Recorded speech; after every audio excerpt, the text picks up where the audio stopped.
What's up? What's up? It's the YouTube streets. Thank you for joining. If you haven't already, please subscribe, like, share, and comment.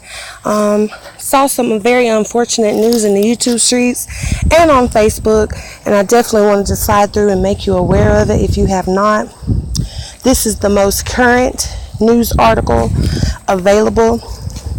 A lot of times when something happens, news changes. You can only report what you know, and a lot of time information is still coming in, and it may not be accurate. So I wanted to show you guys. This was 30 minutes ago from ABC Chicago. The title of the article is 66 Shot, 12 Fatally in Chicago Weekend Shootings.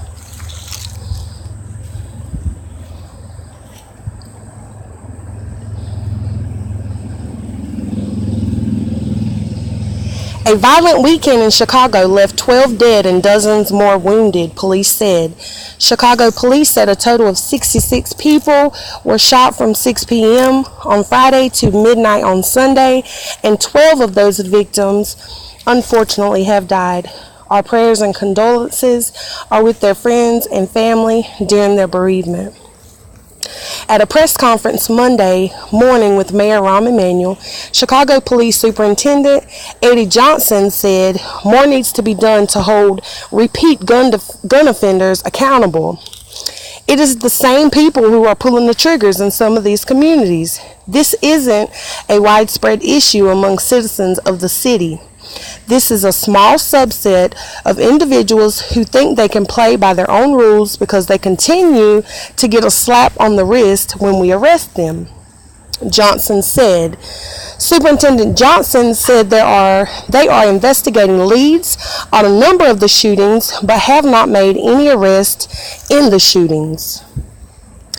Mayor Rahm Emanuel said Monday morning he visited Stroger and Mount Sinai hospitals to thank those who treated the victims of the violence. And yes, thank you for all our paramedics, first responders, and any kind of medical staff, all the way down from the surgeons, all the way down to the certified nursing assistants. It takes a whole community to provide that care, so definitely thank those who are looking out for our wounded. What happened this weekend did not happen in every neighborhood in Chicago, but it is unacceptable to happen in any neighborhood in Chicago.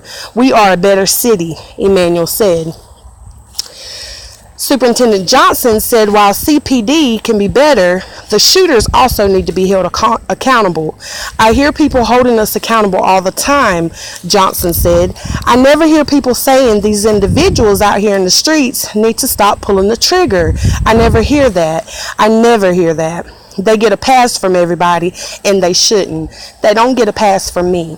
If you're out here shooting any kind of lifestyle like that, you're harming more than yourself. You're harming your community. You're harming other families. It's ignorance. It's nonsense, really.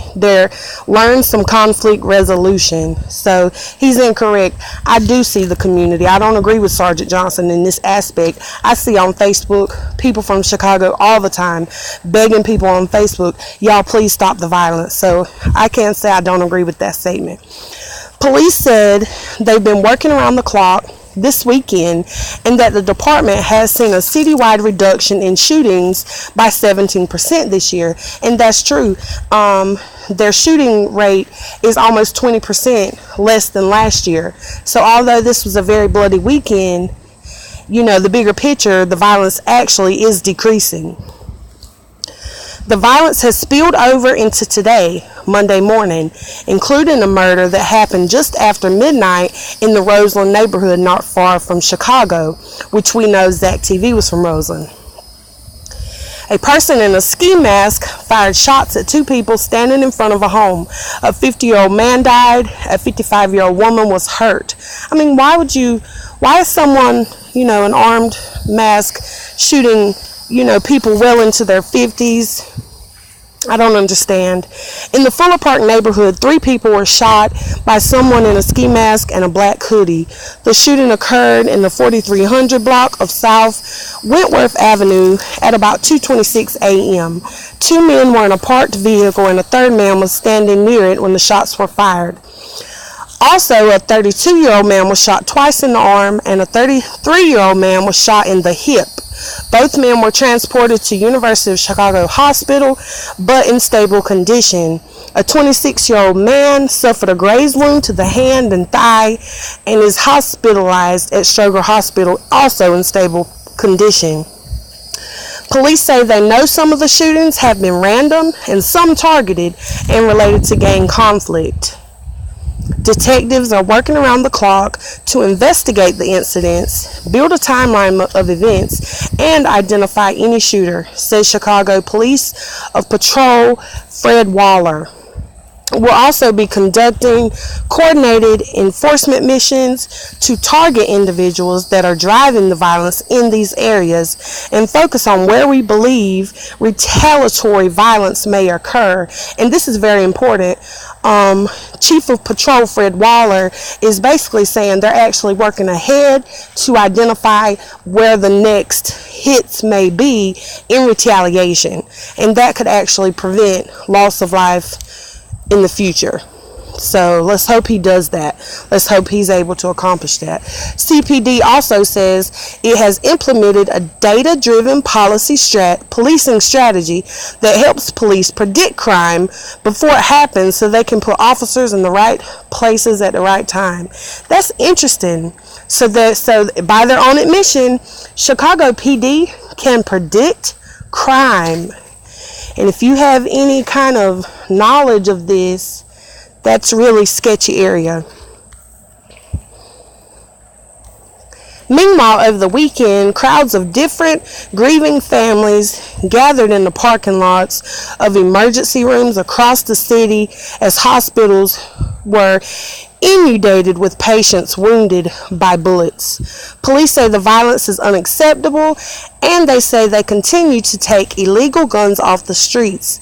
The shooting has drawn reaction from around the country, including Rudy Giuliani, the former mayor of New York City and current lawyer for President Donald Trump. Giuliani originally tweeted, "Policing genius Jerry MacArthur can do for Chicago what I did for NYC," in reference to former Chicago police superintendent and current mayoral candidate Gary MacArthur. So as always, they want to take violence and victims of violence. This community is grieving the loss of loved ones, and of course it's used for political intentions. Giuliani subsequently tweeted his support for MacArthur with the correct spelling, so he obviously has some typos. But again, this is the YouTube streets. I cover a lot of Chicago news that has made national headlines yesterday, today. As I said previously, our prayers are with America, with the whole world, especially with Chicago, as they deal with this very violent and tragic loss of life that they suffered over the weekend. It's a very big city. It's a city that has a history of corruption. There's a lot of money there. There's a lot of politics going on, legal and illegal. You always have your forces at play. But nonetheless, people are out here losing their lives. 66 people shot, 12 fatally wounded, and suffered a loss of life. So my prayers again are with them, with their mothers, their fathers. I'm sure many of them had children. I cannot imagine. Well, I can imagine, but my prayers are with them. This is the YouTube streets. Please drop the comments below. Let me know what you think. Please like, share, and subscribe. I'll see you here. I'll see you over there. I'll see you everywhere in these YouTube streets. Peace!